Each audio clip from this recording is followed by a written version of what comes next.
Hey, welcome back to Roy Anna's shop. This is our 2021 Subaru Forester. We got rid of that old Nissan Xterra. That was a car we did probably the most work on, but here's our new baby, and today we're going to be changing the brake pads on all four of the wheels. And yeah, so now we're just going to open up the brake fluid reservoir just so that there's not overly built up tension in the system when we compress that piston in the calipers. So we're just going to open that up and leave the cap to the side. The next step is to identify your caliper and then take out the two caliper pins found right up top, and there's another one right here, and take those two out and your caliper should be able to start sliding off of the rotor. You're going to want to keep these pins clean because you're going to apply additional lubricant to it. You don't want to have to end up cleaning them up twice. All right, just to show y'all, here is the bottom pin. Just same thing, 14mm socket.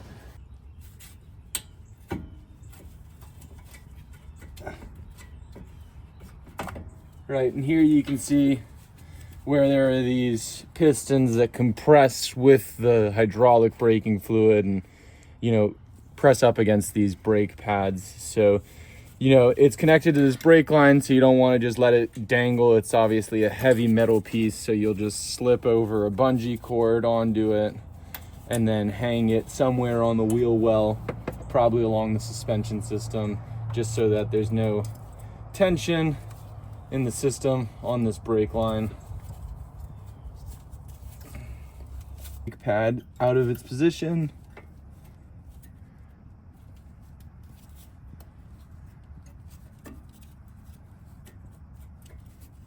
Takes a little bit of wiggling. Just be patient and try to guide both the top and the bottom out.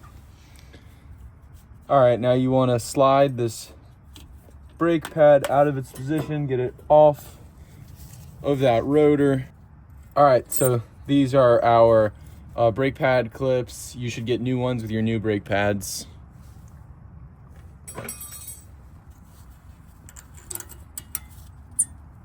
All right.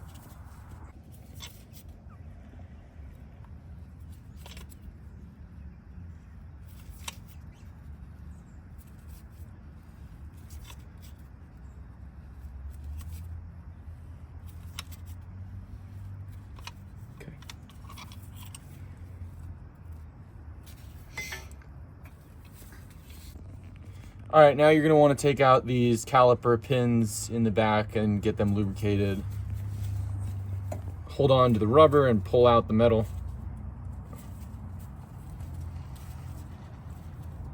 All right, there it is right there.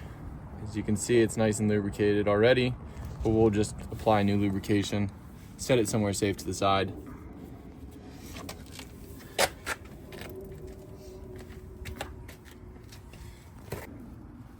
Okay, we're just going to take the caliper pins and wipe off any of the old lubricant, and then we're going to apply some of the new lubricant. Your brake pads might come with some, or you can just get it. It's synthetic brake grease. So just be rather generous.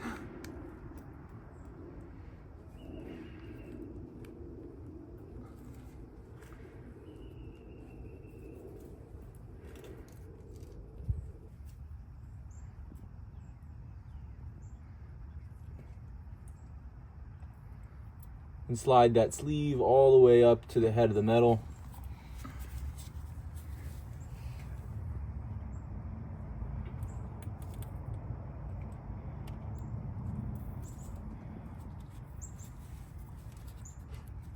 Here is some brake cleaner. You can use this to clean up your rotor.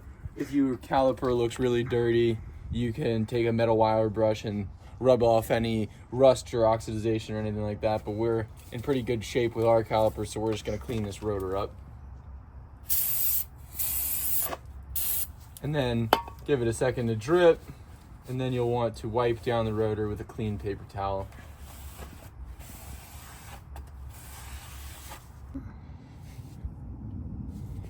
All right, now you want to put your brackets back in. Here's the top one.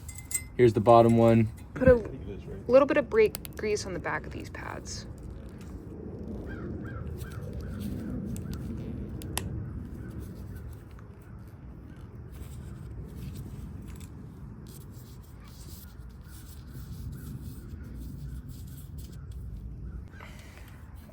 The bottom of these brake pads is the one that has the little pin.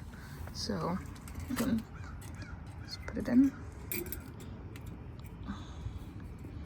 Okay, we had a little bit of difficulty getting on our brake pad, mostly the back one, and I think it's because the rotor was kind of shifting when we were putting it on. So just make sure that this is upright. I'm gonna re-clean the rotor and put a little more brake grease on because we kind of rubbed it off when we were putting it back together. Okay, our caliper went on pretty well after we compressed it, so I think we're just ready for these bolts. She's doing one at the bottom and the other one at the top right here, and then we're gonna get out that 14mm socket and tighten those by hand. Remember that the pins that you lubricated go on the inside of the caliper, and then these pins go on the outside.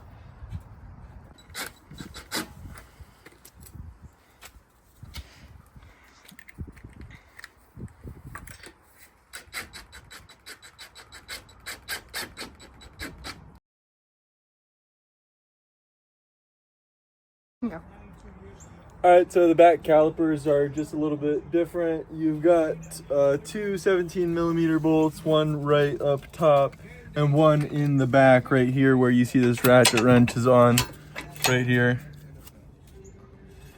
You have to get off, this is your brake sensor, and in order to get to this back bolt, you're gonna need to take this off.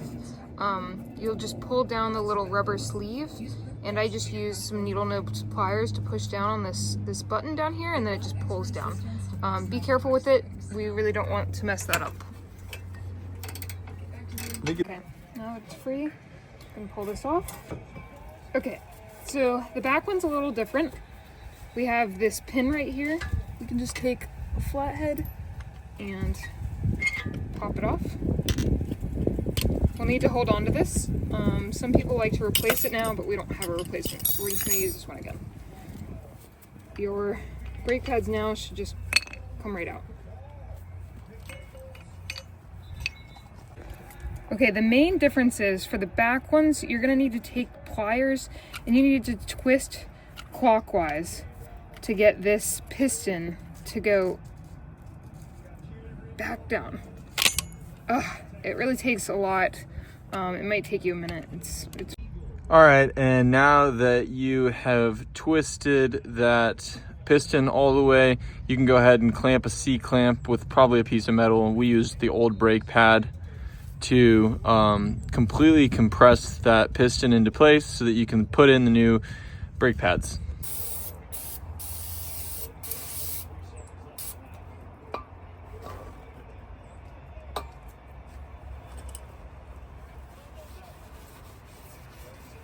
okay, so I went ahead and slid in. Here's the bottom one. The one that has the little metal, I think it's called a squealer, goes on the bottom. And then we can put the top one in.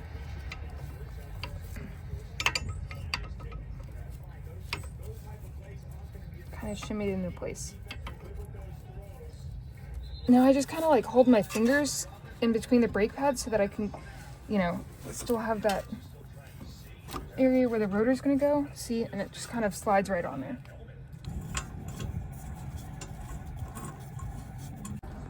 The next thing to do is to attach that 17mm mounting bolt that's connected to the bottom. You're going to do that first, and then you will reattach the emergency brake sensor that's found right here and slip it back on. You'll hear a nice click. You can just push the rubber covering right up to where it was, nice and tight. What worked on the other side was poking it into the holes first and then using these tweezers to kind of get it into place. Reminder, this is what it should look like at the end. The spring should have the front on each side, and then the holes should be holding the edges of the spring. Okay guys, now we can just put on the tire. Reminder that the tire bolts are 90 foot-pounds. Don't forget to put on your brake line fluid cap. And I think we're done. Pump your brakes a lot before you drive for the first time, and you should be good to go. Thank you for following along with us.